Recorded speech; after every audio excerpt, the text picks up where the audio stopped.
What's up, Earth's mightiest subscribers? It's Ernie, Blerd without fear. Welcome back to the channel. Alright, today's video, we're going to be talking about Icon and Rocket Season 1, Number 6, the finale of the Icon and Rocket Season 1 series. We'll also be talking about Icon and Rocket Season 1, Number 5 a little bit as well, just because it all kind of, leads in to one another. But the main thing I want to talk about in this video is going to be how this finale sets up future milestone media stories that we've never gotten before. But before we do that, if you want to see more awesome videos like this one, hit that subscribe button. I post multiple videos throughout the week, plus live stream the Blerd Cave every Saturday at 1 p.m. Eastern, 10 a.m. Pacific. So hit that bell button, that way you don't miss anything. With that out of the way, let's go ahead and talk about Icon and Rocket Season 1, Number 6, and all the things we can look forward to coming from Milestone Media in the future. You can't see me, you Stevie, wondering how I reach more evolutions than Evie, and make it look easy. Okay, so first and foremost, the thing that I want to talk about, and this is something that actually happens in the previous issue of Icon and Rocket Season 1, Number 5, the first thing we can look forward to is a potential duo of Rocket and Static. In the previous iteration of the Milestone Media universe, Rocket and Static were already familiar with one another and had worked together in some capacity, but they never really ever had their own comic. They just kind of would surreptitiously appear in each other's stuff, with Static occasionally appearing in the Icon series and Rocket, every once in a blue moon, showing up in Static's neck of the woods. But this time, I think Milestone, and I'm not saying they're actually going to do this, but they would be very incredibly intelligent to do this, is what they're setting up is this dynamic that has kind of gone all the way back to the Milestone Returns 0 issue, where it was already kind of implied that Rocket and Static were at least vaguely familiar with one another, or at the very least, Rocket was already familiar with Static. And this is something that even back in the day, the early days of this channel, you'd probably go back and find the video, but when I talked about how I wanted to reboot the Milestone Media universe, like if I wanted to make it for like television and film, one of the big changes that I wanted to make was to have Rocket and Static go to the same school. Not something that was necessarily the case in the original comics. They just knew each other. That was it. But I wanted to have it where they both kind of went to school together. They kind of knew each other. They were already friends and were at least in some way, shape, form, or fashion aware of each other's superhero activities.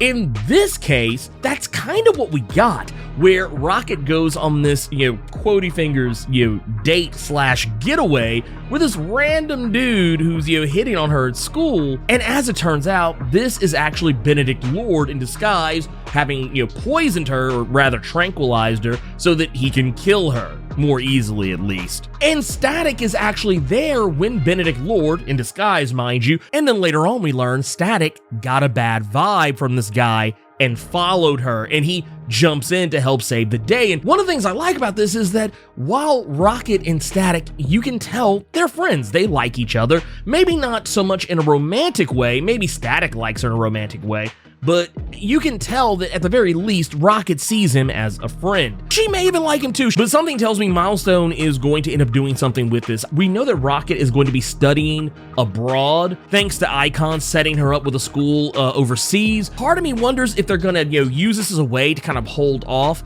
on the Icon and Rocket Season 2, or if this is gonna be a way to maybe set up a Rocket solo series so that we can kind of showcase what she's doing when she's away from Icon, or this would be a really slick way to have a Static and Rocket, or Rocket and Static Season 1. I would love to see that. That's just me. I love these two characters together. I have always thought that, they should be connected more in some way. Not saying romantically, but just saying I wish they would have done more with this. And knowing how we've gotten with Icon and Rocket, where Rocket is a more central figure to the book. I mean, technically same as she was in the original series, but now she's actually getting the billing to go with it. I would actually love to see Static and Rocket together in some kind of a duo series. The other thing that I think we're going to wind up seeing a lot more of, and this is something that was actually teased way back, I think it was like back 2014, 2015 maybe, when Milestone initially started teasing their relaunch, was the Love Army. We have recently learned that Xiomara Collins, she is actually a member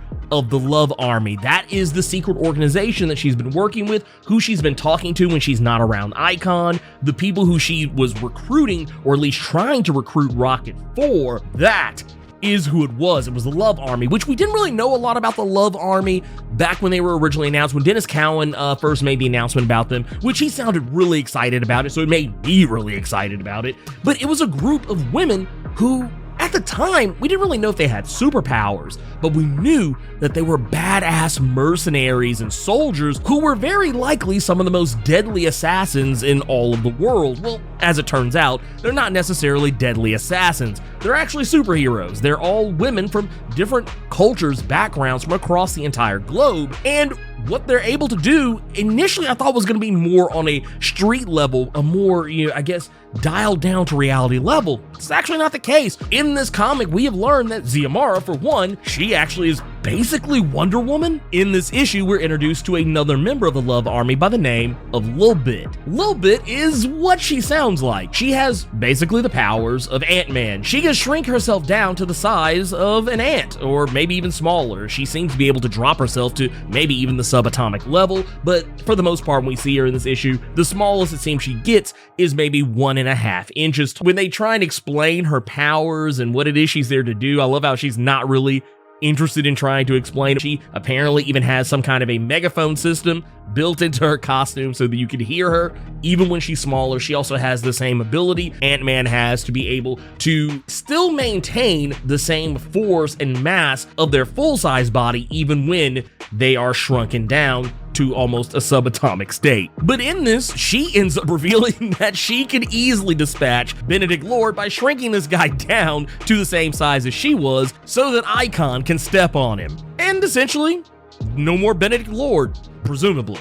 Though I don't think he's gone that easily. But yeah, we got to see another member of the Love Army, and since we're getting the relaunch of Blood Syndicate this coming May, Blood Syndicate Season 1, number 1 will be dropping. We'll be finally getting the fan favorite Milestone series, one of my personal favorite series as well, from the original Milestone imprint. We're gonna be getting that. Something tells me we will be seeing the Love Army again. I don't think this will be the last that we'll ever see of Xiomara in a little bit. I'm pretty sure we'll see them as well as all of the other characters that were originally teased. In the Love Army, it seems like Milestone is finally getting some of those other characters that they had initially talked about, and some of the ones that were even teased during the Milestone Returns 0 issue. The one that was basically like the problematic racist version of Batman, which once again is not actual Batman, but yeah, I feel like you have to put the caveat on there, but basically the guy is like Batman, but if Batman were a racist. I think we'll also end up seeing the group Duo, which includes Milestone original character Zombie. He'll be a part of that as well, and